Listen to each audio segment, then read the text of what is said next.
cuidarnos en estos tiempos y que ustedes no se encuentren solos, digamos, que pensemos que somos un equipo de trabajo en la que nosotros vamos como orientándolos en el proceso que hemos propuesto en la materia y que les explicamos la primer clase.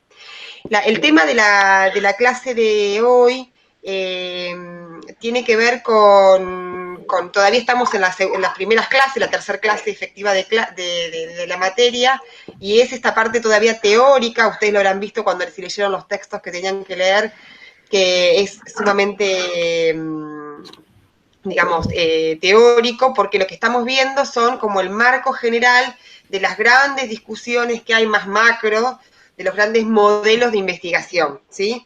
Ahí repartimos cuatro textos que algunos son libros enteros, pero que seleccionamos los capítulos iniciales, en donde cualquier manual de metodología arranca con la discusión entre metodologías quali y metodologías quanti, ¿sí? El libro de Sampieri, que ¿quién lo tenía para leer el de Sampieri? ¿Gregorio? Sí, creo que sí, Hernán.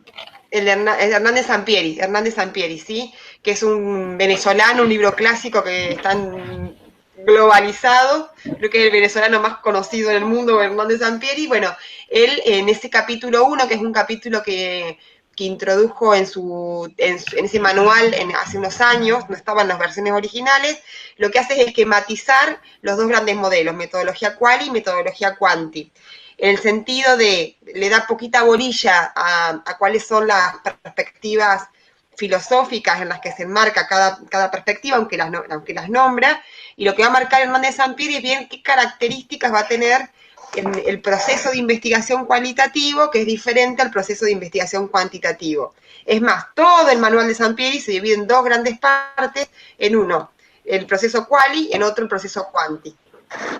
Después está el texto de De Luque, que no sé quién lo tenía, el de Luque para leer. Nosotras, con Jessica. Bueno, ese texto es más epistemológico, si se quiere, más histórico y epistemológico.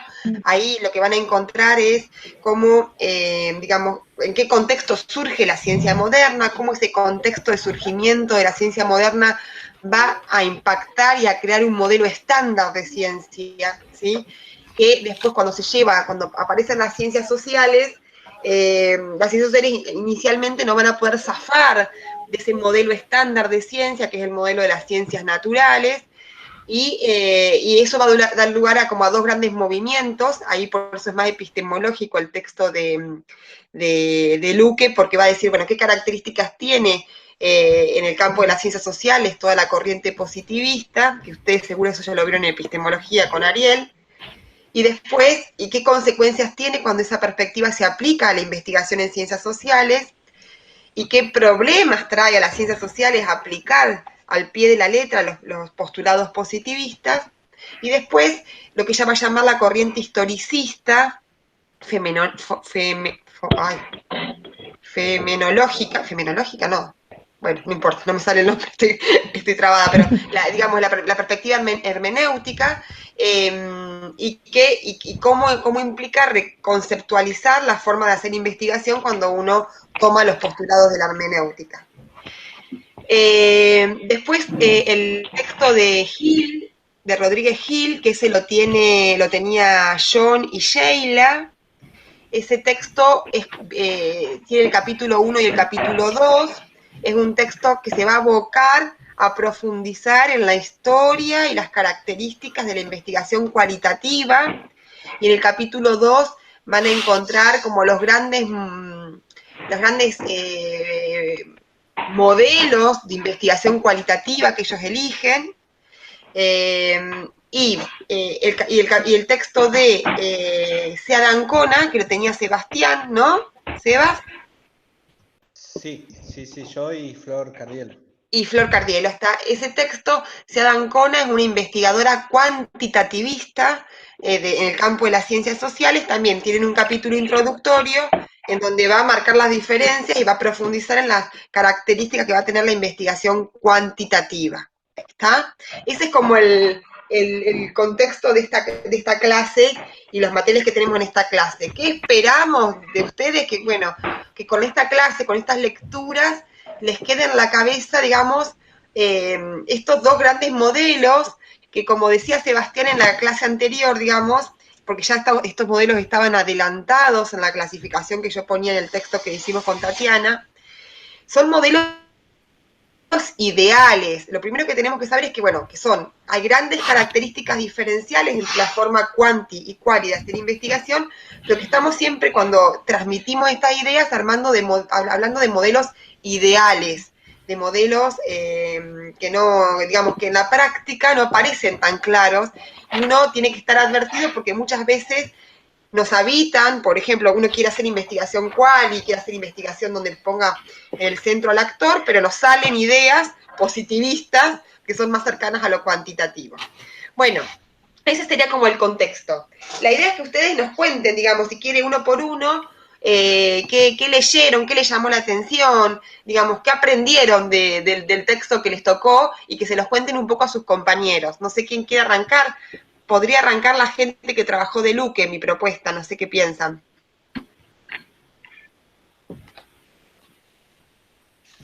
Flor y Jessy son. Flor, Sí. ¿querés arrancar vos contando un poco Sí. qué leyeron ustedes, qué traen así como para eso? No sé por dónde empezar. Y por lo que te haya resultado más significativo a vos, no es dar una clase, no es, digamos, ahí me interesa su recorte como qué les pareció más significativo del texto, qué ideas querían más significativo como para contarle a sus compañeros, mira, de este texto lo importante en términos de las perspectivas y demás, porque el de Luque es las grandes perspectivas. Bueno, ¿qué es lo más importante para vos de este texto? Para ustedes. Bien, por empezar, el texto habla de los problemas metodológicos que surgen en las ciencias sociales. Uh-huh. Y para comprenderlos, para adentrarnos a la polémica, digamos, y estos debates, es necesario hacer un recorrido por las corrientes de pensamiento que tuvieron influencia en las ciencias sociales. Uh-huh. Y como vos nombrabas, es el positivismo, el neopositivismo, el historicismo, marxismo y después la epistemología de Bourdieu. Bien, ese positivismo y neopositivismo, historicismo, lo que llama historicismo, lo que también algunos otros llaman hermenéutica más ampliamente, o perspectivas hermenéuticas, ¿no? Claro. Escuela crítica, y ella propone Bourdieu como otra perspectiva más. Bien. Y lo primero que empieza contando es cómo esta ciencia positivista no se puede aplicar muy bien a las ciencias sociales porque si bien influyó, que tengo acá cosas anotadas, y el positivismo lo que quiere es sacar las perspectivas metafísicas de las ciencias sociales, porque estoy nerviosa, me pone más nerviosa esto que hablar en clase. Bueno, no. Si querés, Flor, sigo yo un ratito y vas viendo después lo que hay. Bueno.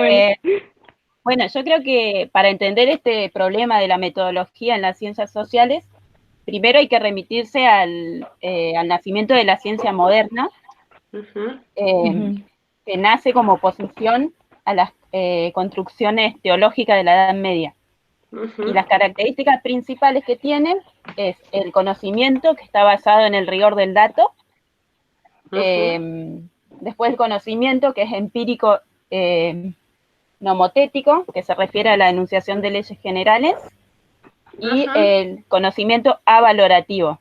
Esos, digamos, son las características de la ciencia moderna y puntualmente de las ciencias naturales, ¿no? Claro. La validez está en la contrastación empírica. Claro. Bueno, sí. Piensen que la ciencia moderna surge, es revolucionaria, y ni hablar la ciencia social cuando surge para intentando explicar lo social más allá de la filosofía y más allá de las explicaciones más religiosas, más, por eso enfatizan en dar cuenta de los hechos tal cual son, y alejarse de las ideas de la autoridad, porque hasta ese momento, digamos, la verdad, la validez de las explicaciones estaba dada por la autoridad, que realmente era la autoridad religiosa. Entonces, decir, no, hay que producir conocimiento desde las cuestiones positivas, o sea, de lo que tiene entidad, en lo que existe, no de lo que suponemos o del más allá, sino lo concreto, lo que está acá. En su momento es revolucionario. El tema es que después, digamos, como todas las cosas revolucionarias, instituyentes, se transforman en un instituido que digamos, que deja un montón de aspectos del mundo por fuera con ese postulado. Pero bien, ese es el contexto de surgimiento de las ciencias, en general, que el positivismo va a tomar como postulación, como premisa, ¿no? Esto solo es conocimiento, lo que tiene una fuente empírica, lo que se puede probar, medir, lo que tiene Lo que es consistencia. objetivo también. Exactamente. Habla mucho de la objetividad. Exacto, hay que eliminar la subjetividad, es decir, porque como hay una ilusión de que vamos a poder reconstruir la realidad tal cual es y que nosotros no tenemos ninguna intervención, entonces, por eso, esa es la idea de la objetividad, la idea de que podemos explicar todo mediante leyes, regularidades que son leyes universales que valen para todos, digamos, lo situacional, lo contextual, lo histórico desaparece. Y la idea algo que me parece importante agregar, del reduccionismo metodológico. Hay una única forma de hacer ciencia, hay un único método válido, y es el método experimental, ¿no? Esos son como los postulados del positivismo, ¿no? De Comte, de Durkheim, de Parsons, de la sociología norteamericana, del conductismo. Digamos, ustedes vayan haciendo asociaciones con el campo de la comunicación. Digamos, toda la comunicación que se inspire en esto es positivista, ¿no? En esa perspectiva. Bien. Y les pregunto una cosa, ¿y cuáles serían las postulaciones o preocupaciones del historicismo que surge como alternativa, digamos, al positivismo? Lo de... hablo vos. Dale, habla si querés, Flor, yo desafío. Yo anoté acá algo que me llamó mucho la atención, que es el historicismo. Dice, es posible establecer leyes universales cuando los fenómenos sociales varían de acuerdo a las circunstancias histórico-culturales en las que se producen. Claro. Y yo creo que esa es la mayor duda que tiene, porque si bien somos todas personas, todos seres humanos, todos vivimos en distintos contextos históricos y culturales y de espacio. Entonces, ¿cómo hacer leyes si hay tantos contextos? Creo que esa sería la mayor preocupación. Tal cual, sí, tal cual. ¿Qué más? ¿Algo más para agregar? Sí, bueno, el historicismo es la primera corriente que se opuso al positivismo. Y bueno, va a cuestionar el tema del objeto de estudio de las ciencias naturales, ¿no? Claro. Por ejemplo, Dilthey dice que es imposible utilizar la metodología de las ciencias naturales, traspasarlas a las sociales simplemente por el objeto de estudio, que en las naturales es exterior al sujeto y en las sociales el sujeto forma parte del objeto de estudio. Claro.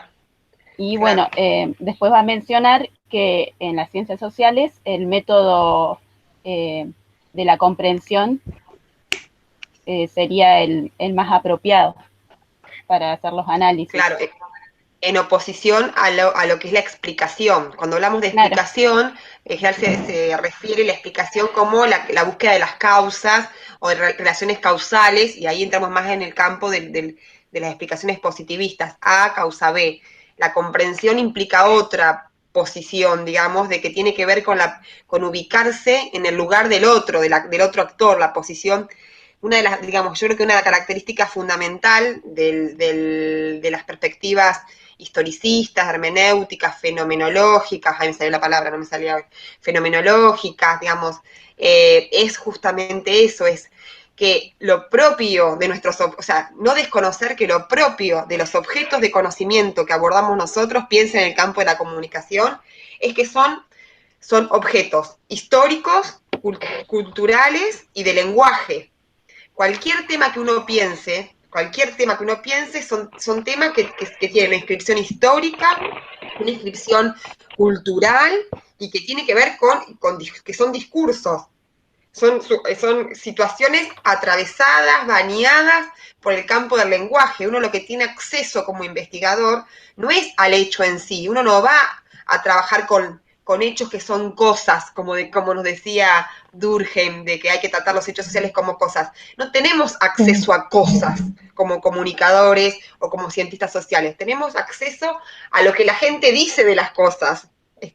Tenemos acceso a la construcción social que se hacen de las cosas. O sea, esa incorporación, por eso se la llama también el giro del lenguaje lingüístico o el giro subjetivo, porque lo que van a hacer estas corrientes es decir, esperen, nuestras investigaciones, digamos, no podemos dejar al sujeto por fuera porque nuestros objetos son sujetos y porque nosotros somos sujetos tan condicionados por la historia, por la cultura y por el lenguaje como nuestros objetos de conocimiento. Entonces, eso nos pone a los investigadores en otro lugar y con otros problemas diferentes. Después vamos a ver, cuando entremos con Gregorio y con los chicos que han trabajado más, los textos más de metodología ahora, cómo esto tiene implicaciones metodológicas, ubicarse en una perspectiva o en la otra, ¿no?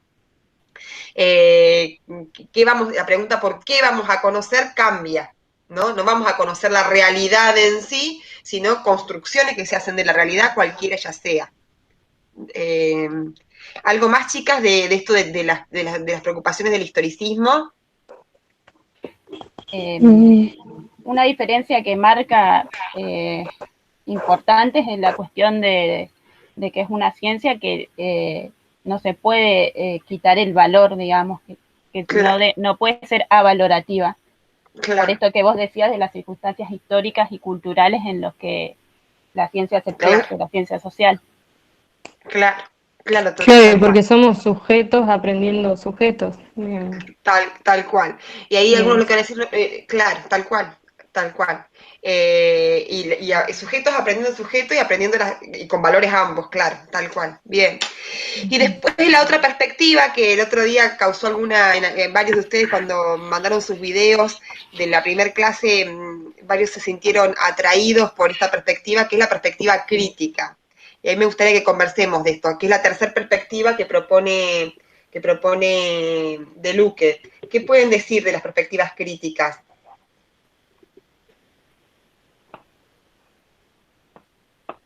Sus postulados, sus preocupaciones.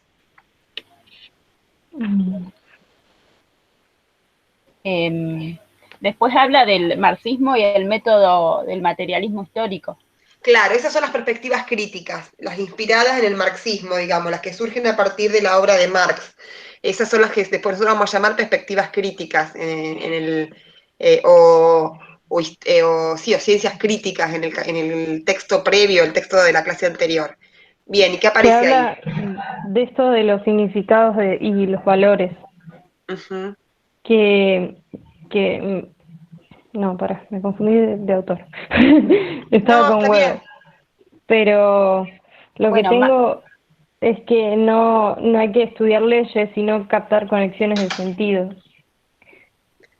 Y Marx va a hablar de una construcción de un pensamiento social que va a estar centrado en el análisis de contradicciones y los conflictos sociales. Claro. Eso es lo que incorpora. Claro, las perspectivas críticas ahí yo pondría a Marx y pondría también a Bourdieu y a todos los que ustedes han leído, yo diría, ustedes pueden clasificar sus autores también, ¿no? Los autores que ustedes leen en comunicación, todos los que son post década del 60, ¿no? Y que tienen que ver con que ellos, ¿qué le van a aportar? Están más cercanos del positivismo que o sea, ¿de qué está más cercano? De la perspectiva historicista, por supuesto. Están más lejos aún que ellos del positivismo, pero ellos lo que van a incorporar es esta idea de de que la producción científica en sí misma tiene un componente político. Parten de la idea de que en lo social hay conflictos, hay contradicciones, pero van a ubicar la ciencia en ese contexto social. La ciencia no es ajena a esos conflictos sociales y juega un papel. Lo que ellos van a decir es que la ciencia puede jugar un papel de preservación del status quo, y van a decir, bueno, el positivismo lo que hace es preservar ese status quo al no saberse un saber con intereses. Iba a decir, muchas veces las perspectivas historicistas también se dedicaron a preservar el status quo, y ellos van a proponer una ciencia crítica que desnude esos conflictos, que desnude las contradicciones, que desnude los poderes que aparecen en lo social y que opere, digamos, en la línea de la emancipación. Claro. Bourdieu habla del rol emancipador de la ciencia social. Exacto, exacto. Que dice que puede contrariar al poder y crear espacios para la libertad. Exacto. Las ciencias críticas van en esa dirección, en que se le suma a la función de conocimiento una función de emancipación. Marx decía, no alcanza con comprender, hay que transformar. Bueno, o hay que comprender para transformar. Entonces, la perspectiva crítica, digamos, tiene que ver con eso, con un posicionamiento del investigador que le da, primero que reconoce que la producción de conocimiento puede ser una producción de conocimiento que tranquilice y mantenga el status quo, o una producción de conocimiento que movilice, que interpele, que haga pensar de otro modo, como diría un Foucault, que opere ella misma como herramienta política, en el sentido como herramienta de transformación de la realidad. Y ahí también la mirada se vuelve sobre el investigador, porque el investigador ahí es, bueno, la pregunta es ¿qué rol político está jugando? En el historicismo la pregunta era, bueno, el investigador, ¿cómo está condicionado en tanto sujeto cultural, histórico, con valores? Acá se le agrega una pregunta ética y política más, que es, ¿qué rol político estás jugando vos como investigador cuando investigás estos temas y producís estos conocimientos? ¿Se entiende esta idea?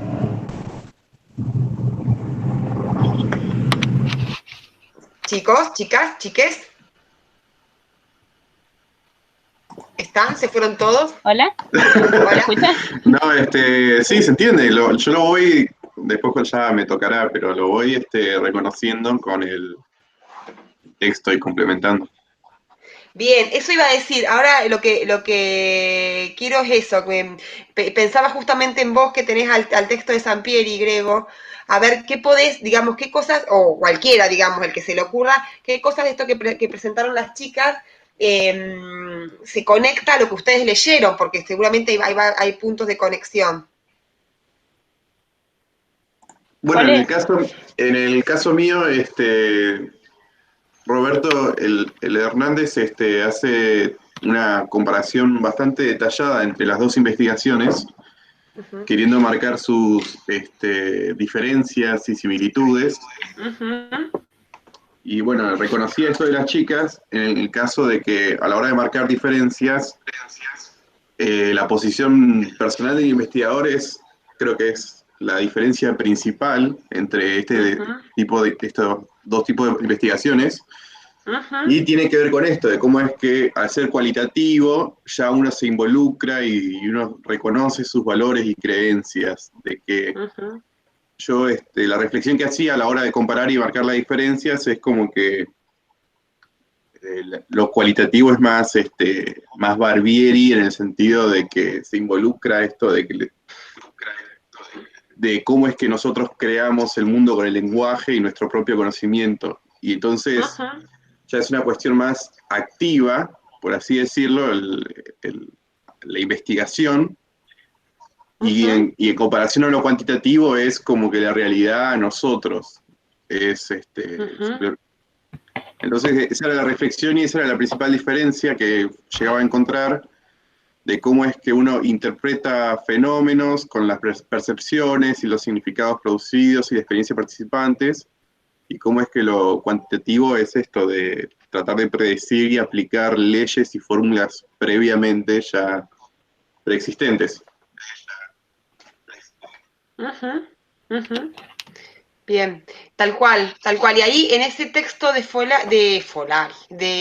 Hernández Sampieri, de Roberto Hernández Sampieri, además de recuperar esto que las chicas dicen de las perspectivas epistemológicas, ellos ahí lo que va a agregar él, que me parece que es interesante, es cómo esas perspectivas impactan en la forma de hacer ciencia, en el proceso de investigación, cómo va a tener características bien diferentes en el punto, cuando, digamos, si es cuantitativo, así es cualitativo, pero esas características están basadas en esa concepción previa de cómo entiende para qué hacer ciencia, ¿no? En las perspectivas más epistemológicas.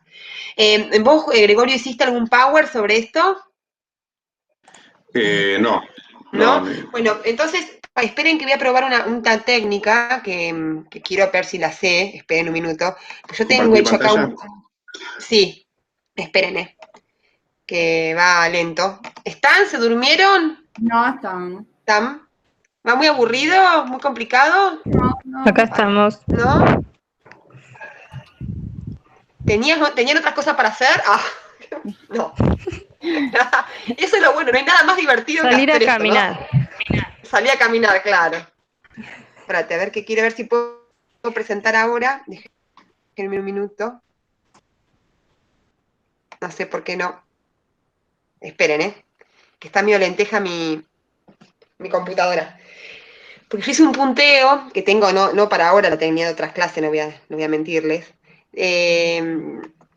Sheila y John hicieron Power. ¿Quién más hizo Power? ¿Clic, clic?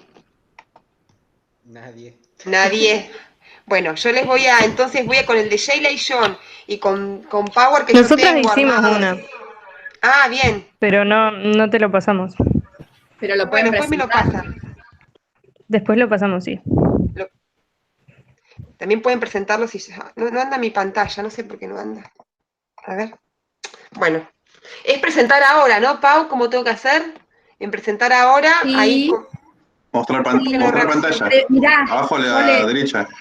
presentás Sí, ahora y cuando te muestra, lo voy a tratar, te dice toda la pantalla o una ventana. Suponte que vos sí. pones toda la pantalla y ahí te muestra un cuadro donde dice compartir y vos tenés que cliquear en la imagen grande, seleccionar esa forma de presentar.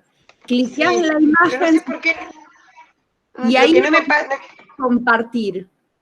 Sí. Lo que pasa es que no me voy a presentar ahora y no se me abre no abre la opción, digamos. ¿De No presentar? reacciona. Sí, No, no abre. no Y sé por por qué ahí no. es el delay Está del mal. internet. El internet no No, anda bien, capaz. no, si cuando vos te vas con el cursor para abajo, tenés la banda blanca y a la derecha Sí, presentar ahora. sí, pero hago un clic ahí y no abre, no abre Ah, ¿no ningún. abre nada? No. A ver, lo que puedo hacer es pasárselos, si quieren. O Se lo pásamelo a paso. mí, Dale.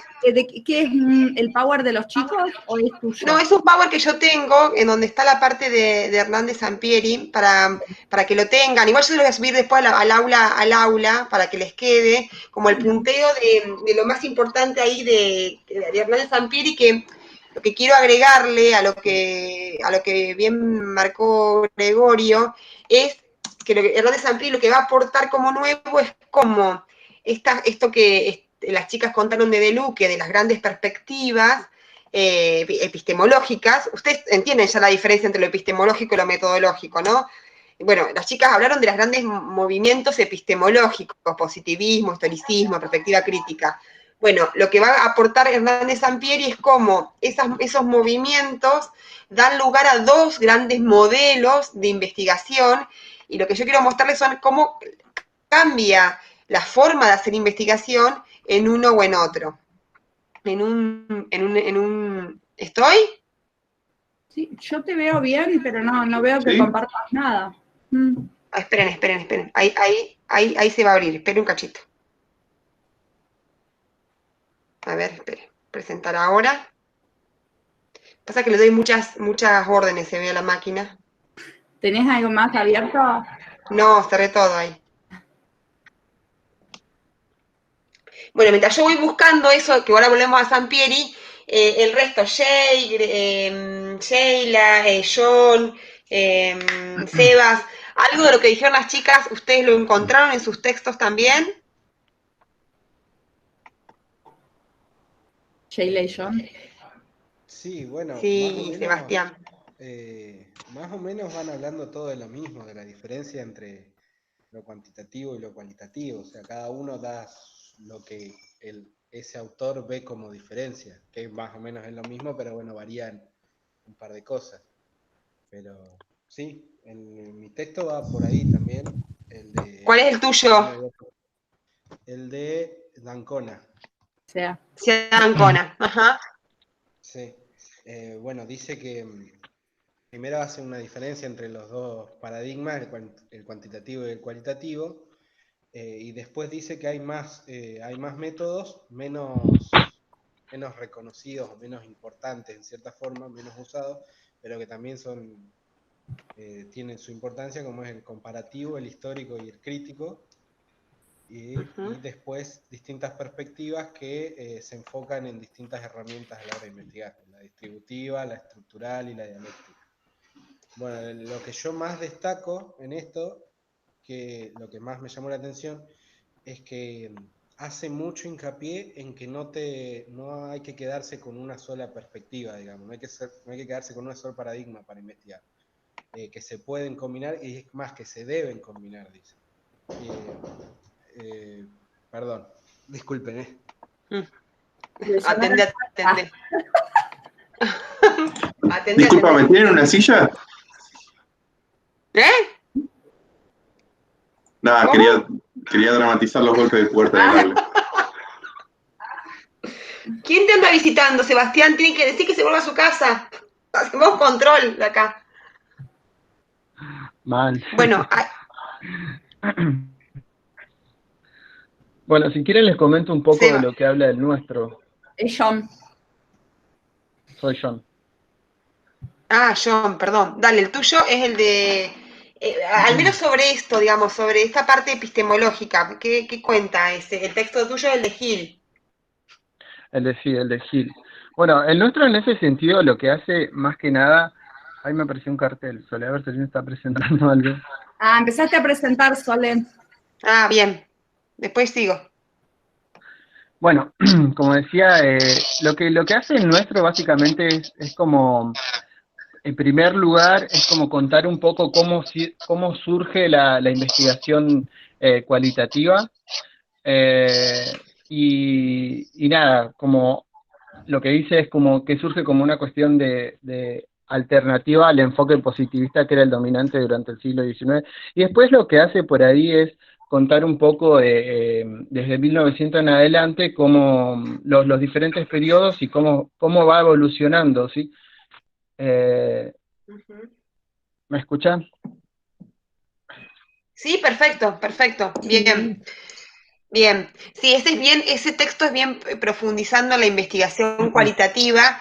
Y no sé si ustedes advirtieron que, digamos, como al principio la investigación cualitativa le cuesta zafar también de los postulados positivistas, ¿no? Y cómo es justamente todo un tiempo un debate. Sí, dale. Sí, algo que me llamó por ahí poderosamente la atención es esto de que a partir de, no sé, bueno, al menos fue lo que entendí, que a partir de la investigación cualitativa se pasó como de directamente a trabajar al campo, no sé si entendí bien, porque previo a eso bueno, se trabajaba con el método cuantitativo. Y cómo cambia a partir de eso y cómo empiezan a surgir nuevos métodos de investigación a partir del cambio ese. Y bueno, y lo que hace el texto, de repente, es que empieza a contar un poco de qué se trata cada método, cuándo surge, y bueno, eso. es bastante teórico nuestro texto. Sí, tal cual, está buenísimo eso que decís vos, porque es incorpora otro elemento más, digamos, que es esto del trabajo de campo, que ustedes lo van a escuchar durante un largo rato cuando estemos laburando, que es esto de generar datos estando ahí, generar datos de primera mano en contacto ¿en contacto con quién? Con los informantes, en contacto con las situaciones, no solo los informantes, con las situaciones. Sí. ¿Volviste, Sole? ¿Ole? Ah, Desapareció Sole. A ver si está conectada, se salió de la conversación, de la clase. Es como que se levantó y se fue sin decir nada. No, lo que pasa es Completamente que raro. ha querido cerrar la presentación y cerró la llamada. Me la imagino hablando sola en la computadora. Sí, yo también. Como que sigue. No sé, Sole, te fuiste, le voy a avisar. A ver. Debe estar hablando. Alfajor Cortito. Me está preguntando, ¿me escuchan? Claro, ¿qué pasa? Me ¿Qué oye. pasa? Es raro. Era Talía. Llamala a María Paula. No puedo porque en realidad la clase de metodología ya está. O sea, está transcurriendo. No puedo, a ver, voy a tratar. No, pero al No, celular. pero avisale con un WhatsApp. No, ya le avisé. Ah. Ahí le envié la invitación por acá. A ver. No se le puede haber apagado todo porque en el WA ahí la estoy invitando, pero... Esa puede ser una opción, capaz que se le apagó todo. No, pero ¿y el teléfono también? No está en el Pero grupo. si estaba desde la compu. Sole, o sí. Para mí Sole no estaba en el grupo de WA. ¿Sí? Sí está. Sí, ahí está. Ahí voy, dice. Bueno. O capaz que fue a cambiar la yerba. Nah, en vez de apagar la cámara, eliminaba la videollamada. Sí. Está muy lavado el mate, ahora vuelvo. A ver. Ustedes apagan. Ahí está Sole. Ahí volvió. Sole. Volvió. Sole. Chan, chan, chan. Nunca sentí tanta tensión. ¿Eh? No la veo, para mí que es su conexión. O sea, la veo, pero no la escucho. Bueno. Sole. Hola. ¿Me escuchan? ¿Volviste? Sí, ahora sí. Sí, Sole. Bueno, perdón. Bueno, nada, eso. El trabajo de campo es lo que trae... Cosa. Sí, dale, Me gustaría agregar una cosita que me quedó, de todo el texto me quedó y me parece que está buenísimo mencionarlo, es cómo surge la investigación cualitativa y cómo empieza a interesarse de repente por cuestiones que tienen que ver con la sociedad, con lo social, con problemáticas de la salud, de la educación, y que surge en un contexto de denuncia social. Y una de las cosas importantes que menciona el texto es que justo la encuesta fue uno como de los primeros trabajos de la investigación cualitativa que abrió como el paso a todo lo que se vino después. Nada, me parecía importante mencionar eso, porque además dice el texto que toda una nueva generación de investigadores de repente se encontró con un montón de teorías interpretativas, y nada, me pareció importante mencionarlo. Y esto de que además se dio por ahí lo que nosotros vimos en comunicación popular, esto de que se le dio micrófono a quizá personas que no tenían, que tenían voz pero que no tenían un micrófono. Entonces a través de la investigación cualitativa, toda esa gente, todos esos sectores marginados, siempre te habla de los grupos marginados, de los grupos que están por fuera de la norma, al menos el texto siempre te menciona que la investigación cualitativa está direccionada ahí fue donde empezó, como que se le empezó a dar micrófono a todos esos sectores populares a los que no se le estaba dando, y bueno, ese fue uno de los comienzos, digamos.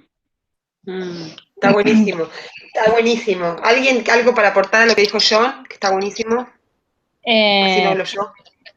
Sí, no, que lo que está bueno también recalcar o por ahí diferenciar entre los dos enfoques, el positivista y que tiene por ahí lo más cuantitativo y lo cualitativo que viene después, es que lo cualitativo viene o surge en un contexto donde lo cuantitativo y por ahí el campo de la biología era dominante y trae por lo menos lo social, digamos, en este contexto. Claro, claro.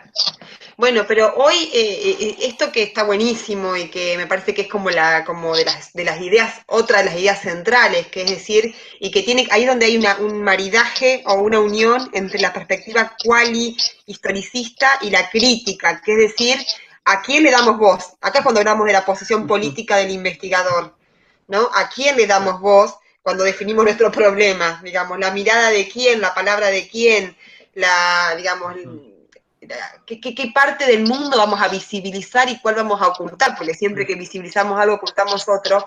Eso es la pregunta crítica y la pregunta por la posición política del investigador cuando investiga, ¿no? Y me parece que es otro de los puntos nodales, que está buenísimo que lo traigan, porque de eso se trata, digamos, siempre es una interrogación esa, ¿no? Constante de uno, y preguntarnos por quiénes son los otros de nuestra época también es difícil, porque tal vez, justamente por la ubicación como otredad, ¿no? Si al pensarlos como otros ya no lo estamos ubicando en un lugar de silencio o de palabra que no tiene tanto valor y demás. Yo que investigo temas de educación, los grandes silenciados en la educación son los alumnos, los estudiantes, ni hablar si son niños. Digamos, los grandes silenciados cuando trabajas políticas educativas o temas de prácticas educativas, los grandes silenciados son los estudiantes, no hay palabra de ello, entonces, y es una obviedad pareciera, son los más numerosos y demás, pero bueno. Buenísimo, bueno, me parece súper pertinente el aporte que hicieron, y algo que empieza a aparecer es que lo metodológico, la opción metodológica, se da mucho antes de empezar a pensar la investigación y de empezar a formular la investigación, y se da cuando decidimos desde qué conceptos, desde qué teoría vamos a pensar nuestra investigación. ¿Desde qué teoría de la comunicación? Sí, otra de ¿Desde las qué cositas. Sí, dale. Dale. No, que decía que también otra de las cosas que también me quedó del texto por ahí es que a partir de la investigación cualitativa, a partir del surgimiento de la investigación cualitativa, también se le empezó a dar más participación en lo que es el equipo de investigación a estudiantes y a personas que de repente no forman parte del ámbito académico. Tal cual. Y lo recuerdo también porque a nosotros, por ejemplo, con Sheila, trabajamos en un proyecto de extensión y todo esto lo pudimos ver, pudimos planificarlo, pudimos hacerlo, pudimos llevarlo a cabo, convocamos organizaciones, o sea, hicimos todo un trabajo en el que se pretendía generar un cambio en los modos de comunicación o de comunicarse de las organizaciones, y lo hicimos con las organizaciones. Como que no lo hicimos desde nuestro lugar de estudiantes o Cris, por ejemplo, desde su lugar de profesora, sino que estuvimos ahí, escuchamos cuáles eran sus problemáticas, y nosotros desde nuestro lugar por ahí intentamos hacer un aporte para quizá mejorar, y ese aporte era entre organizaciones, estudiantes, profesor. Eso también fue algo que a los dos nos recordó. Bueno, fundamental eso también, porque una de las cosas que cambian en el enfoque quanti en relación al enfoque quali, y a un enfoque quali crítico, es qué distribución jerárquica de poder hay entre quien conoce y quién es el sujeto cognoscente y el sujeto conocido. entre quien conoce y los sujetos a los que está produciendo conocimiento. Eso es un cambio fundamental y es de lo más difícil. Yo creo que en mi caso, haciendo una reflexión sobre mi práctica de investigación, en eso persisten ideas positivistas donde cuando me ubico como sujeto cognoscente, me ubico en un lugar de jerarquía en relación a los sujetos conocidos, ¿no? Y me parece que eso que están marcando ustedes es re difícil de lograr y es fundamental, ¿no? Es decir, el acto de producir conocimiento, que es la investigación, que es producir conocimiento, como veíamos en la clase anterior, ¿cómo es? ¿Es un acto en donde uno conoce a otro o es un acto en donde se produce conocimiento de manera horizontal y ambos producimos conocimiento en ese acto de conocer? ¿Qué lugar tiene el otro? ¿Cómo se generan relaciones más simétricas entre sujetos cognoscentes y sujetos conocidos? ¿Qué rol va a tener el investigador si no es en conducir ese proceso? ¿Qué dispositivos tiene el investigador para generar procesos más horizontales o menos verticales? Bueno, eso es un recontra desafío. Las prácticas extensionistas son las más cercanas a estos procesos. Es de lo que menos se hace, por lo difícil que es documentar el proceso, porque no es el mainstream, no es la forma hegemónica de hacer investigación, pero es súper interesante. Ahí les pongo, y si quieren, en la pantalla ven enfoque cuantitativo y enfoque cualitativo. Sí, se ve. Bueno, este es el punteo del texto que decíamos hoy de cómo estas decisiones, todas estas premisas que vamos conversando, que son premisas epistemológicas, éticas, filosóficas, después se traducen en formas bien diferentes de hacer investigación, en diferentes manuales de investigación, ¿no? De una perspectiva más positivista, en donde el otro está ahí afuera para que yo lo conozca y me brinde información, y yo conduzco el proceso de investigación y el saber es mío, digamos, el proceso de investigación, y busco leyes, y busco objetividad, digamos, de esa perspectiva que es la positivista, el proceso de investigación es poco flexible, digamos, es un proceso bien estructurado, busca probar hipótesis, se buscan resultados que puedan ser generalizados a la población en general, o sea, que no importa tanto lo que yo produzca sobre una situación, sino que lo que me interesa es explicar qué pasa en general. La recolección de datos tiene que ver con la medición, y la medición de variables o aspectos de la realidad muy delimitados, ¿sí?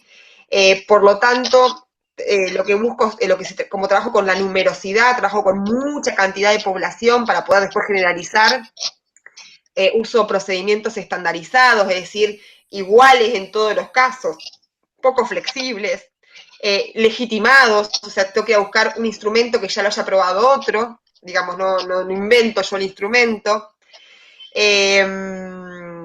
Bueno, el investigador es alguien ajeno, cuanto más ajeno esté a la situación, mejor investigador es, cuanto más alejado esté, cuanto menos contaminado, entre grandes comillas, esté de la situación, mejor, es por eso la idea del papel impersonal, perdón, y esta idea de que la realidad está ahí afuera, está dada, y yo tengo que ir y recolectar los datos, esa es un poco la idea fundamental.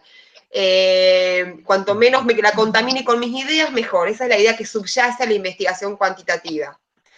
En cambio, la investigación cualitativa, que es la perspectiva hermenéutica, historicista, crítica, digamos, ahí como el lugar que le doy al otro es fundamental, el lugar que le doy al trabajo de campo, a la novedad, digamos, y a esa construcción que yo hago con el otro, porque investigar es construir con el otro la investigación. Entonces el proceso de investigación es más flexible, es más dinámico, más interactivo, voy tomando decisiones, pero las voy ajustando en mi contacto con los otros. Es importante, no puedo hacer investigación si no tengo contacto con el campo, si no chusmeo el campo, si no estoy ahí, digamos, no puedo hacer toda la investigación en el laboratorio o en la oficina. Tengo que entrar en contacto con las situaciones de campo. Bueno, por supuesto los instrumentos son más flexibles, se apuesta a la creatividad, chicos. Acá, si usted va a hacer investigación cualitativa, creatividad, digamos, o sea, cómo producir conocimiento de manera creativa, qué dispositivos utilizar, los que se les ocurra, el que quieran. Después fundamentamos por qué lo hicimos así, pero es apostar a eso, a buscar formas de aproximación que sean lo más cercanas y coherentes con la situación o el problema que queremos abordar. Y la conciencia de que es una creación, de que estamos creando, construyendo. Entonces la pregunta por desde qué lugar construimos, desde qué lugar estamos pensando, tiene que ser constante. Por eso me parece el concepto de reflexividad muy fuerte en la investigación cualitativa. Bueno, eso sería como yo se los voy a cargar esto para que les quede, digamos, como pautas para volver a leer y demás, pero digamos, esto es como cómo se traduce en el proceso de investigación todas estas ideas repotentes que ustedes trajeron, digamos, con respecto a los fundamentos del proceso de investigación. ¿Alguien quiere algo más? ¿Algo que se quedaron pensando? ¿Algo que les provocó lo que dijeron los compañeros? ¿Algún aporte más? Jessica. No, yo estaba pensando manteniendo estas comparaciones de cualitativo y cuantitativo, es cómo es que la importancia o la relevancia que toma el autor o el investigador. De que como estudiante o como persona que lee, como lector de esa investigación, es una variable y un factor el hecho de contextualizar al autor. Saber de qué país o región viene, en qué situación histórica vivió, y otros factores que involucran e influyen al entendimiento de la investigación, y en cuantitativo podría pasar desapercibido o ser anónimo, que no haría una diferencia, y es menos enriquecedor, por así decirlo. Tal cual. Y en eso Pau puede contarnos de lo que a ella le fue pasando, por ejemplo, cuando en su investigación empezó a leer a los autores que quería trabajar racismo, cómo, digamos, quién es el autor, cuándo escribe, dónde escribe, cuál es su vida, hasta su vida singular, digamos, impacta, ¿no?, en lo que escribe, ¿no, Pau? Ahí. No sé, ahí. ¿Ahí se escucha?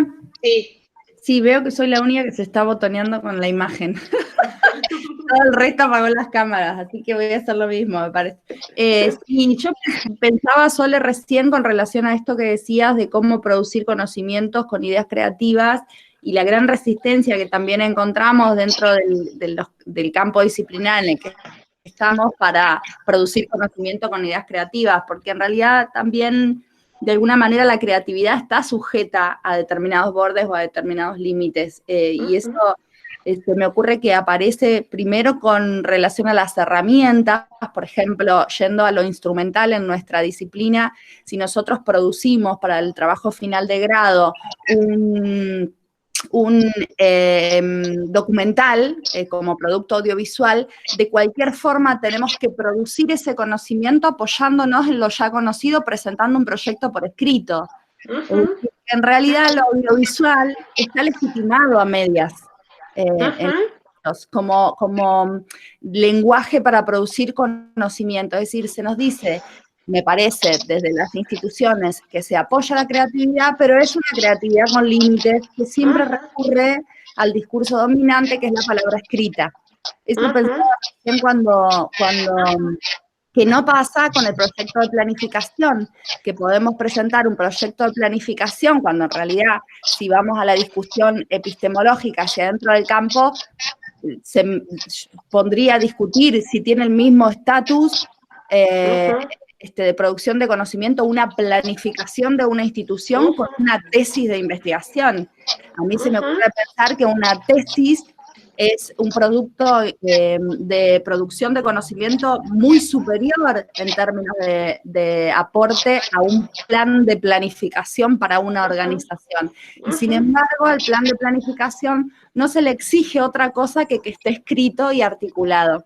Entonces, me quedaba pensando en eso, en cómo la producción de conocimiento, de acuerdo a cada campo disciplinar, en el caso nuestro, de acuerdo a al campo de la comunicación social, tiene estatus, y si bien se habilita un cierto corredor de creatividad, también es de alguna manera una producción de conocimiento con límites, con bordes y con legitimidades. Y lo otro que también pensaba es esto de,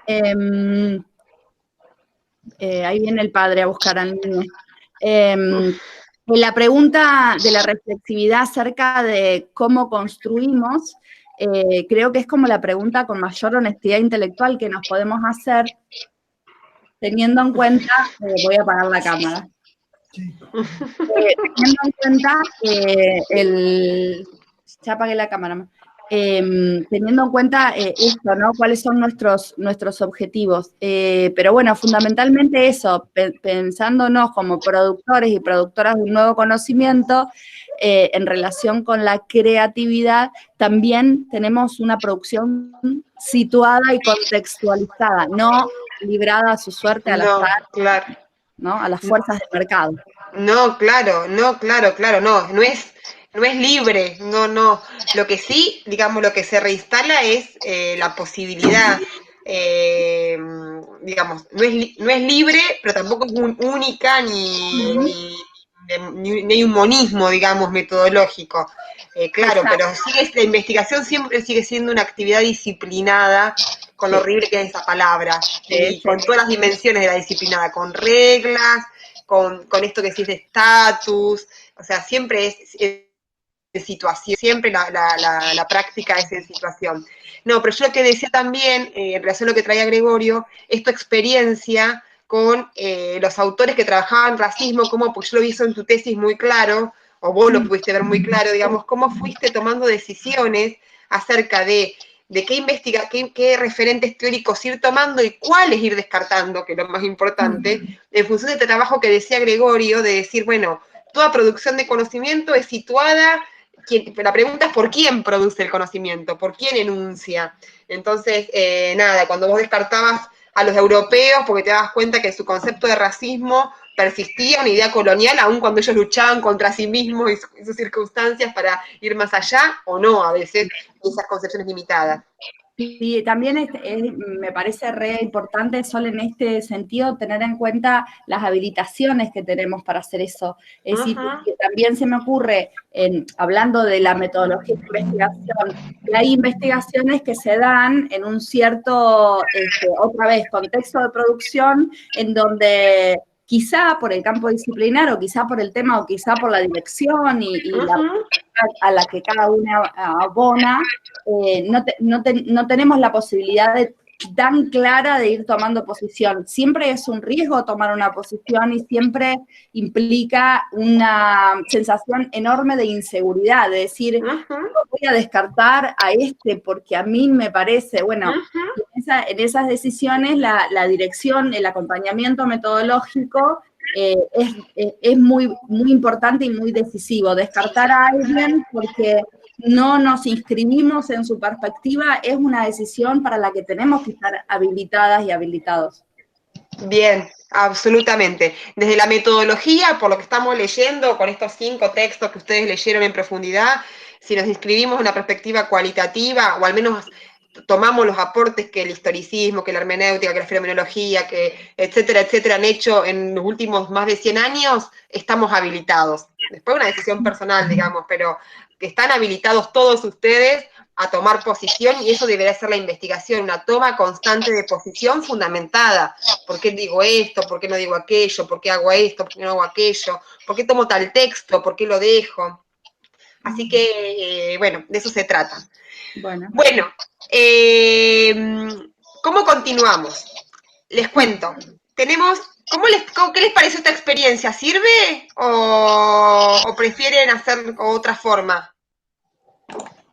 No, está bien así, porque por ahí con el trabajo uno se cuelga y pierde el hábito. Bien. A mí me cuesta un poquito. Ahí. ¿Quién habla ahí? Yo, Jay. Jay, perdón. A mí me cuesta un poco porque soy bastante escueta por acá y prefiero obviamente Pero bueno, después de la cuarentena va a ser distinto. Bueno, Hola. bueno. A mí me pasa... me parece bien, por ahí aviso que no hablo mucho porque recién andaba mi hijo gritando a full y por eso no pude intervenir. Ahora lo saqué afuera, literal, pero por eso por ahí no intervengo tanto. Pero bueno, presto atención escuchando. Bien, ¿quién iba a decir? A mí ¿Quién hablaba, me John o agrada la Sebastián? idea esta. John. Ah, John, bien. Decía que a mí me agrada la idea esta, pero lo que sí me gustaría por ahí, si puede ser la próxima vez un poco más temprano, tipo 9:30, por una cuestión de que cerca del mediodía, y es complicado porque es la hora de día, bueno, por un montón de cosas, pero me gusta esta metodología, y creo que está bueno por ahí de repente leer los textos y después que vos nos pueda dar como No creo que puede lo ser todo necesitamos. lo contrario a Porque cuando las estaba 3 leyendo como... no entendía tanto. Bien. ¿Sebas? Hay una división de comisiones. No, de que a mí me parece que esta mecánica, dadas las circunstancias, está bien. O sea, tiene sus dificultades, obviamente, pero bueno, creo que dado la situación, mejor no se puede. Pero sí, no, yo le decía a John de que por ahí tan temprano no, si el martes a las 3 no es la clase normalmente, por ahí capaz que a esa hora le viene bien. Sí, hagamos la próxima el martes que viene a las 3 de la tarde, si están todos de acuerdo. Coincido con Jay y yo creo que ahí hago un mea culpa, yo me tengo que empezar a callar más, así que, pero bueno, denme tiempo que yo me acomode a lo que pueda al formato y a mí misma. Me parece, lo que ustedes trajeron de las lecturas me parecieron súper pertinentes y captaron de lo que va, digamos, de qué es lo relevante o lo que queríamos discutir, así que me parece fantástico. Y para la clase que viene, el tema que vamos a trabajar, vamos a hacerlo, ahí hicimos una selección de textos que yo no he leído, así que somos todos ignorantes, yo soy tan más ignorante que ustedes en estos textos que vamos a proponer, que son de investigación en comunicación. Yo después voy a poner visible en el aula, ya los cargué, y voy a asignarles a cada uno, nada, así arbitrariamente, para que veamos qué se está discutiendo hoy en investigación en comunicación. Hoy, bueno, en los últimos tiempos, porque no hay mucho de eso.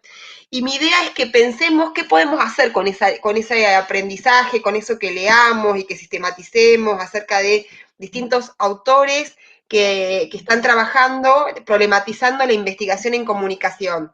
En principio, para la clase que viene, que leamos esos textos con la distribución, así como hicieron hoy, que traigamos a la mesa, como no todos vamos a leer todo, lo que han encontrado, lo significativo, lo que aprendieron de ese texto, lo que quieren compartir con sus compañeros.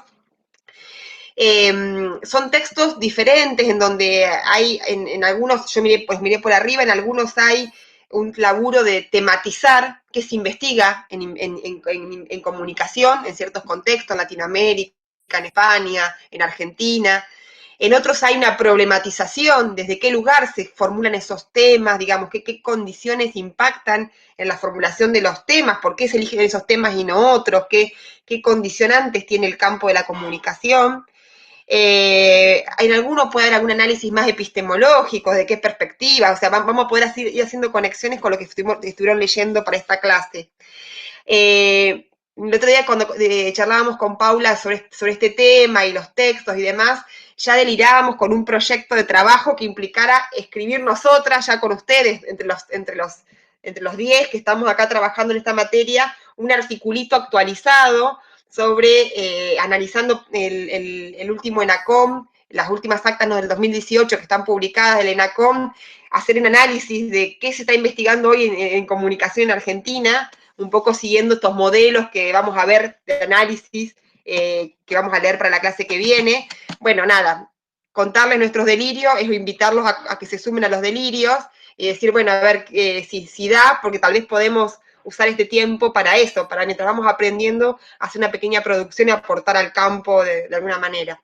Así que lo que vamos a hacer para la clase que viene, yo ya ahora les pongo les visualizo los textos y les asigno uno a cada uno. Si alguien quiere leer más de uno, avanti, digamos, pero por lo menos para que para la clase que viene, colaborativamente, tengamos esta discusión acerca de qué análisis hay sobre el estado de la investigación en comunicación en Argentina, en Latinoamérica y en países hispanohablantes, de lo que encontramos. ¿Les parece? Sí, no hay inconveniente, buena movilidad. Buenísimo. Bueno, buenísimo. Sheila, digamos, la próxima, y si vos se te ocurre otra forma de expresarte para que aparezcas y demás, yo estoy abierta a la que sea, digamos, si querés escribir, si querés, el aula también está para eso, si uno quiere dejar comentarios, hay un foro de avisos y demás por clase, si quieres dejar comentarios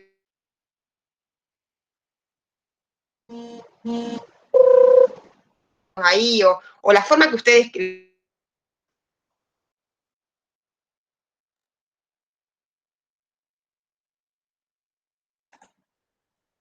¿Se corta, puede ser? Yo no escucho más, ¿eh? Estoy escuchando. ¿Se nos trabó a todos o a mí no? Se trabó lo de... Ahí está, ahí No, se trabó Sole. Sole, Sí, Sole. No. creo que... No, sí, está ahí. ¿Puedo decir? Sí. Yo quiero decir algo. ¿Me escuchan? Sí. Sí. ¿Me escuchan? Bueno, quería decir que yo había dicho de más temprano porque pensé que todos los martes iba a ser a la mañana, por eso lo dije. Pero es verdad, tenemos clase a la tarde. Tenemos clase a la tarde los martes. Había olvidado ese pequeño detalle. Así que no le den bola a lo que dije de la mañana. Cerrar todo mi internet, no sé, todos los archivos, todas las ventanas que tenía abiertas se cerraron. ¿Les parece que dejemos por acá? ¿Hay una consulta? ¿La hacemos por acá? Me dicen. ¿Alguna consulta tienen? Dice Sole que se le cerraron todas las ventanas. El martes que viene... Justo. ¿Cómo, Flor? Para el martes que viene soy Jay. Jay, perdón. Para el martes que viene, ¿no se pasó el feriado del 2 de abril para el martes? Es verdad. ¿Para el martes se paseó? Sí, por la cuarentena. El 31. No era el viernes. A ver, 25, ¿no? 31 es martes, tenés razón, Jay. A ver, ahí dice Sole lo siguiente. Hola, se acaba de cerrar todo mi internet, no sé, todos los archivos, todas las ventanas que tenía abiertas se cerraron. ¿Les parece que dejemos por acá? ¿Hay alguna consulta? ¿La hacemos por acá? Me dicen. Bueno, salimos de la videollamada y vamos a WhatsApp. Bueno. Dale. Bueno, Dale. no hay problema.